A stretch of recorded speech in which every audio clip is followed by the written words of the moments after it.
Do you remember the OGs? We always talk about the OGs. The OGs, the original that's been there for a long time.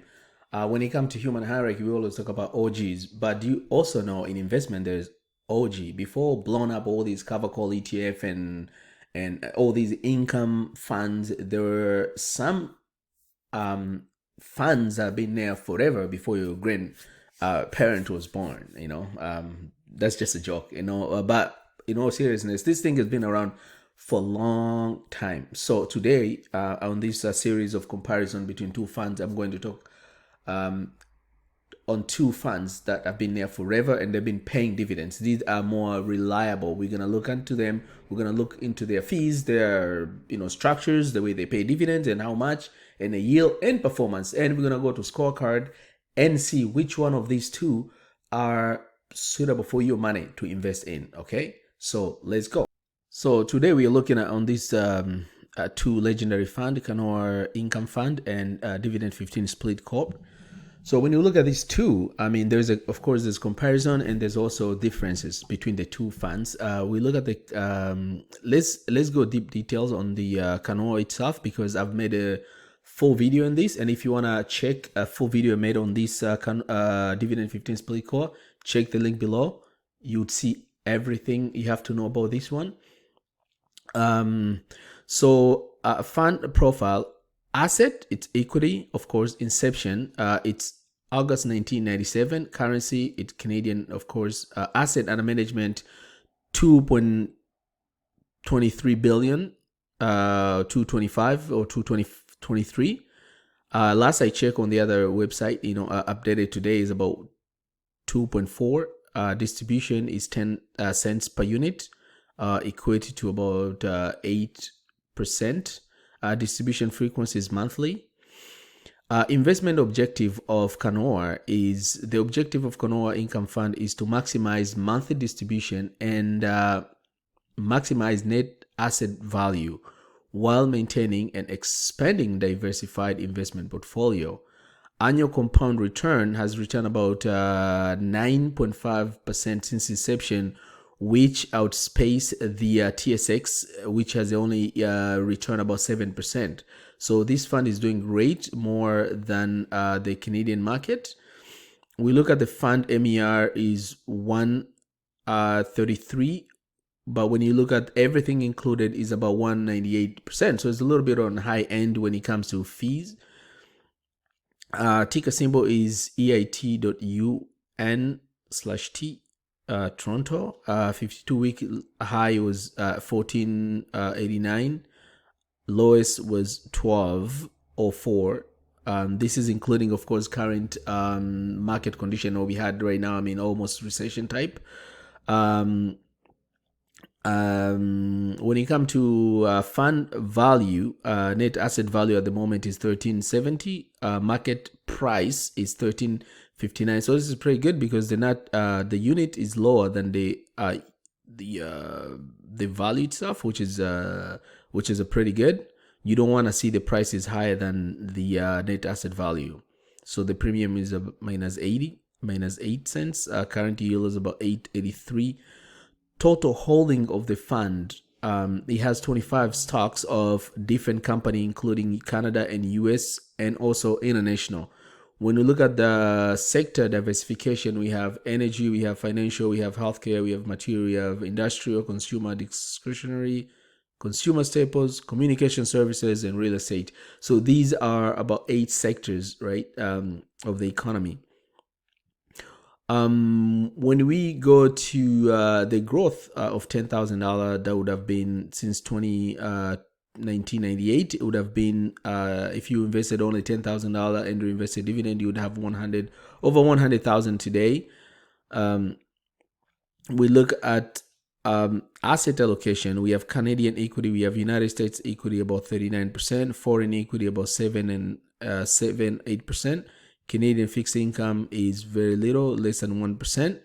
We look at geographic location allocation. Canada is 57%. So most of this fund is invested in Canada, and then we have a second portion of it is United States, and we have Switzerland, we have United Kingdom. So those are big markets. So there's no any indication of Asia there. When it comes to this Dividend 15 Split Corp, first of all, when you come to asset under management on this one is about $800 million. So compared to this one is $1 billion. This one is only 800, so less than $1 billion. This fund right here, and the objective 15 Dividend 15 Split Corp investment corporation designed to pay monthly cash dividends. The corporation invested primarily in portion of 15 dividend yielding high quality Canadian companies. We can see these are the company they invest: Bank of Montreal, Bank of Nova Scotia, BCE, CI Financial, and all these companies here, they only equate to only 3 sectors. We've seen here we have 8 sectors. These are all only 3 sectors. We have financial, we have energy, and we have communication. So communication will be like BCE would have TELUS and would have Thomson Reuters. Those are communication. And Trans Canada Corporation, TC Energy, Enbridge, these will be energy, and the rest they're all going to be financials. The structure of this one is more of, this is closed-end fund, but structure of this one will be more of a split fund. So in all, they're kind of the same, similar, but they also it's kind of different, because this one, the net asset value of this one is literally the whole fund, just one fund, the whole net asset value. Where we have this one is a split between 2 type of a class of shares. We have a preferred share and we have a regular class A share. So, and then all the money together, they split in between, and then they call net asset value. So a net is, as long as net asset value of that does not fall under 15%, they always pay dividend. If it falls under that, they won't pay dividend. And again, if you want more on this particular, check the link below. So we're going to look at the metric of dividend. We can look at this history of dividend on this one. How long they've been paying dividend, because we invest in this one just for income. So we look at that. They've been paying dividend since 2004. Constantly paying, but periodically they do cut dividend if the net asset value follow under 15%, right? So $15, right? So that's the thing about this one. Sometimes they cut dividends, and we can see the evidence of that. Recently, they cut dividend, I think in 2020, when the market was very bad. In between March to July, they did cut the dividend. You can see there. So if you're relying on this dividend between those 3 months, you didn't get any. So periodically they've cut dividend, but overall they do pay pretty well, 10 cents. When you look at this one, this fund has been paying dividend for a long time, more reliably. They've been paying dividend for long time, and so there's no really distribution history we look at here. If we look at the distribution history from even 2000s, right? If you've lived that long up to today, they've been paying dividend, right? If we filter that and we look at that, they've been paying dividends since 2000s. Okay, that's a long time before I even thought about investing. I was like in high school or something. Look at that. They've been paying dividends since then, and they don't usually cut dividends because this is pretty more steady. And the other thing about this one, it's more closed fund investing. Structure of this one is more just straightforward. When it comes to Dividend 15 Split Corp, it has this renewal type where look at this one here. They have termination dates. For example, a termination date will be on December 1st, 2024. They're gonna have to terminate and renew again, right? So that's kind of risk you're looking into. So it has more complexity on this one. It's a 2 split of 2 shares, and also they have termination date. So it's more of like a little complexity, versus this one is more just a straightforward. When we look at performance on our portfolio visualizer, we can see performance on the Dividend 15 Split Corp has outperformed a little bit when it comes to just market price, or the price of the stock itself or the fund itself has outperformed a little bit, of an edge a little bit. For 10 years, of course, Canoe has outperformed the Dividend 15 Split Corp by 2% or by about 2%. When you come to fall, though, Dividend 15 Split Corp has outperformed the Dividend 50 Canoe Income Fund. So let's go to our scorecard and see which fund should you invest in, right? So we look at these ones here.